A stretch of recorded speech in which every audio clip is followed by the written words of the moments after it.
Halo, selamat pagi rekan-rekan podcast. Bertemu lagi dengan saya Mitra Jayanti di dalam Teknologi dalam Pendidikan. Nah, tentunya saya berharap rekan-rekan semua yang akan mendengarkan podcast ini dalam keadaan yang sehat dan juga dalam keadaan baik ya. Nah, pagi ini kita ketemu dengan narasumber yang luar biasa. Teman-teman mahasiswa guru dari Pendidikan Bahasa Indonesia Teachers College. Oke.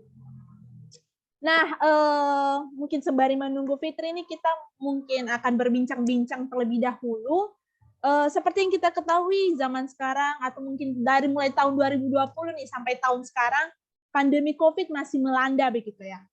Nah, dan segala upaya yang dilakukan untuk bisa menunjang pembelajaran dari segi teknologi, mungkin dari segi strategi mengajar terus dikembangkan sampai sekarang. Nah, mungkin yang pertama yang boleh saya tanyakan nih kepada narasumber satu deh dari Yurlin Celauli.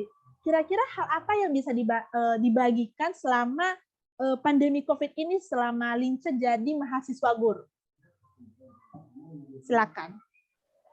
Oke, thank you, moderator. Jadi hal apa yang bisa dibagikan selama pandemi ini dalam proses pembelajaran? Pastinya sangat banyak, di mana guru mendapatkan tantangan-tantangan baru untuk bisa menjadi seseorang yang bisa mengenal sekarang. Karena semuanya serba online, maka seluruh aplikasi pembelajaran juga harus dapat digunakan oleh guru. Jadi tuntutan besarnya harus jadi guru yang melek digital sekarang. Gitu, moderator. Oke, begitu. Mungkin pertanyaan tambahannya, kira-kira dari yang sudah pengalaman Lince nih, kira-kira teknologi apa yang atau mungkin aplikasi spesifik ya yang sudah digunakan di sekolah Lince itu seperti apa? Oke, jadi selama ini untuk menunjang proses pembelajaran selama online, kita lebih menggunakan Zoom sebagai salah satu aplikasi yang menghubungkan kita sebagai guru dengan siswa yang berada di rumah. Jadi kita bisa face to face walaupun di dalam penggunaannya banyak sekali kendala, tapi itu adalah salah satu aplikasi yang sangat-sangat mendukung kita dalam menjalankan pembelajaran online saat ini, Ibu Mitra. Oke, terima kasih Lince. Wah, berarti kita sudah mendapatkan satu gambaran aplikasi Zoom ya.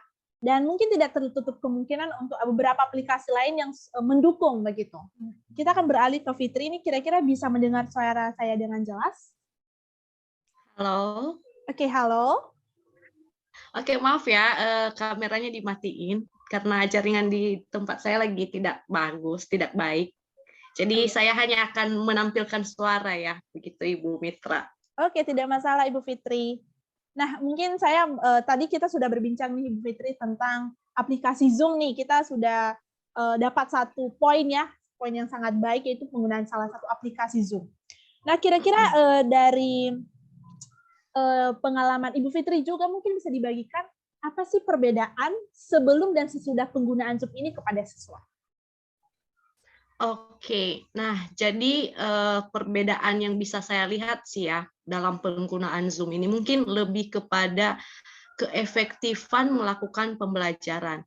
Nah, mungkin ketika belum menggunakan Zoom, kita tidak tahu ya keadaan siswa bagaimana ketika dia mengerjakan LKS, LKPD gitu kan. Kita nggak tahu apakah dia ambil dari teman atau ambil dari orang tua atau bahkan orang tuanya sendiri gitu yang mengerjakan gitu kan.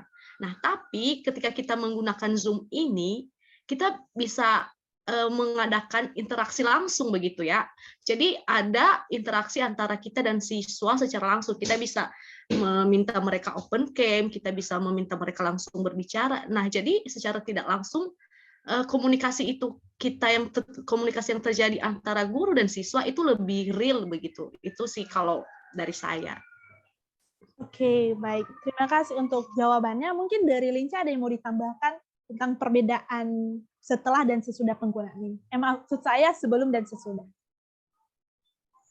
Oke, kalau perbedaannya cukup signifikan ya, karena kalau sebelum kita mengenal Zoom, kita biasanya hanya berinteraksi dengan siswa itu lewat lembar-lembar kerja, dan itu menurut kami sebagai guru kurang efektif di dalam pembelajaran, karena seperti yang Ibu Fitri katakan, semuanya bisa terjadi di belakang layar. Nah, ketika adanya Zoom, itu membuka interaksi baru dengan siswa kami. Kami bisa langsung mendengar keluhan mereka, kami juga bisa langsung melihat mereka ketika mereka akan belajar atau mengerjakan soal misalnya. Begitu Ibu Mitra. Wah, insight yang sangat baik ya dari Bu Linca. Jadi dapat dikatakan penggunaan aplikasi Zoom ini memberikan dampak positif ya di dalam proses pembelajaran. Nah, oke. Kira-kira dari Bu Erni sendiri nih, menurut pandangan Bu Erni, bagaimana sepenting apakah mengapa isu ini patut kita angkat sebagai salah satu isu di dalam pendidikan begitu? Ya, isu ini penting ya untuk dibahas dan bagian dari digital citizenship, karena melalui kondisi ini guru harus bisa meningkatkan keterampilannya, mengeksplor lebih dan mau belajar terus, mau mengevaluasi pembelajarannya, apalagi sekarang kondisinya pandemi, semua pembelajaran dilangsungkan di rumah, baik secara daring maupun luar daring. Tetapi dalam konteks ini adalah daring yang menggunakan aplikasi Zoom. Banyak guru-guru yang berumur lanjut usia dan harus menggunakan ini. Dan ini penting untuk dilakukan. Bagaimana juga mereka bisa membuat siswa mau belajar, karena kondisi pembelajaran daring ini, siswa di rumah, dan tentu banyak sekali gangguan-gangguan yang mereka dapatkan. Dan melalui aplikasi ini, Zoom ini, guru bisa berinteraksi langsung, melihat bagaimana siswa, bagaimana mereka belajarnya langsung, bagaimana guru juga menyampaikan pembelajaran, dan bagaimana guru bisa mengeksplor lagi materi-materinya. Jadi tidak hanya sekadar memberikan tugas, tetapi juga mampu menyampaikan materi pembelajaran secara verbal. Dan ya, saya pikir ini pentingnya isu ini untuk diangkat. Oke, terima kasih untuk Ibu Erni. Nah, oke, kita akan berpindah kepada Ibu Fitri. Nah, kira-kira menurut pandangan Ibu Fitri, apakah hal ini bisa meningkatkan kualitas pembelajaran yang notabene kita optimalkan dari segi aplikasi? Kira-kira bagaimana Bu Fitri? Oke, terima kasih Bu Mitra. Nah, kalau menurut saya sendiri ya, apakah ini memberikan dampak ya untuk pendidikan, apakah ini memberikan dampak yang baik? Nah, tentu ini menurut kami pribadi pasti akan memberikan dampak yang lebih baik ya, begitu dengan menggunakan Zoom. Selain kita diasah untuk mengasah keterampilan untuk menggunakan teknologi, membiasakan diri menggunakan teknologi, apalagi di zaman kita yang sekarang ya, di zaman yang teknologinya udah canggih. Nah, begitu. Jadi kita harus tetap belajar. Nah, selain memberikan kita tuntutan untuk belajar menggunakan teknologi, dengan adanya teknologi seperti ini, kita juga sebagai guru bisa lebih kreatif, inovatif. Bagaimana sih cara kita membuat pembelajaran itu bisa lebih bermakna untuk siswa, walaupun kita sedang tidak bertatap muka begitu. Nah, jadi teknologi Zoom ini benar-benar memang memberikan kualitas gitu untuk pembelajaran. Jadi meski kita tidak bertatap muka, kita tetap bisa melakukan pembelajaran seperti biasanya, bahkan lebih gitu, karena kita bisa menggunakan beberapa fitur seperti background yang berbagai macam, dan kita juga bisa menggunakan aplikasi lain begitu, seperti PPT, kita bisa menggunakan WA begitu sebagai media pembelajaran. Nah, jadi ini sangat berdampak dan memberikan kualitas baik untuk pembelajaran itu sendiri. Begitu, Bu Mitra. Oke, jadi ternyata dengan adanya teknologi yang ada di dalam pendidikan ini bisa membuat guru jadi inovatif, kreatif, dan juga siswa menjadi lebih tertarik begitu. Oke, nah mungkin bisa dibagikan dari pengalaman Bu Erni nih. Kita ke Bu Erni sekarang. mungkin pengalaman yang pertama kali dirasakan oleh Bu Erni ketika mungkin ada orang tua yang ikut bersama di dalam penggunaan Zoom itu. Silakan. Ya, pengalaman ketika saya mengajar, orang tua turut mendampingi anaknya. Ya tentunya, apalagi anak-anak di bawah anak-anak yang masih usia dini. Mereka juga butuh pendampingan bagaimana mereka mengaplikasikan teknologinya, apalagi kan ini juga teknologi dan sangat bergantung pada kualitas internet dan listrik, dan butuh pengawasan dari orang tua sehingga pembelajarannya juga lancar. Bagaimana guru menginstruksikan apapun dari setiap pembelajaran, orang tua bisa nih meng-guide anaknya. Ini nak, kamu kerjaan ini, ibunya bilang ini. Jadi pendampingan orang tua ini penting.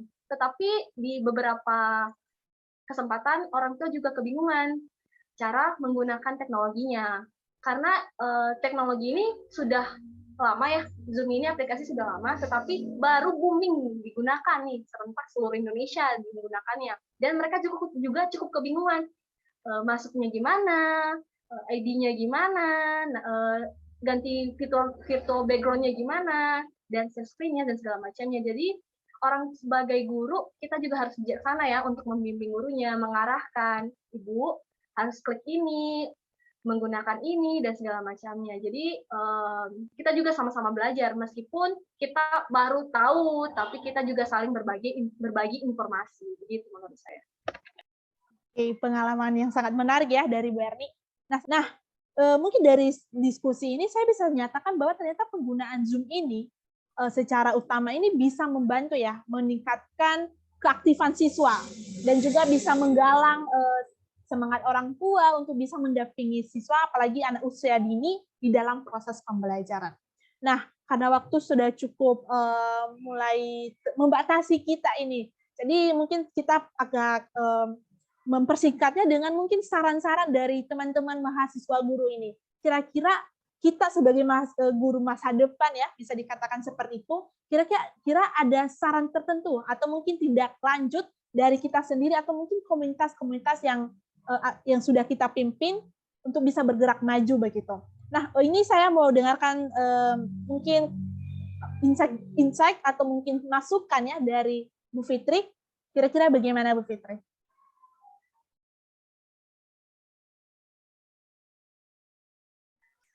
Halo Bu Fitri. Oke, tampaknya mungkin mengalami kendala lagi ya, kendala jaringan. Oke, sembari menunggu itu kita akan beralih kepada Bu Erni. Kira-kira bagaimana Bu Erni tindakan lanjutnya? Kalau menurut saya tindak lanjutnya guru harus bisa lebih fleksibel dalam pembelajarannya, mengingat ini daring dan tentunya banyak kendala-kendala yang akan dihadapi, baik dalam penggunaan platformnya, termasuk Zoom ini, dan jaringan juga.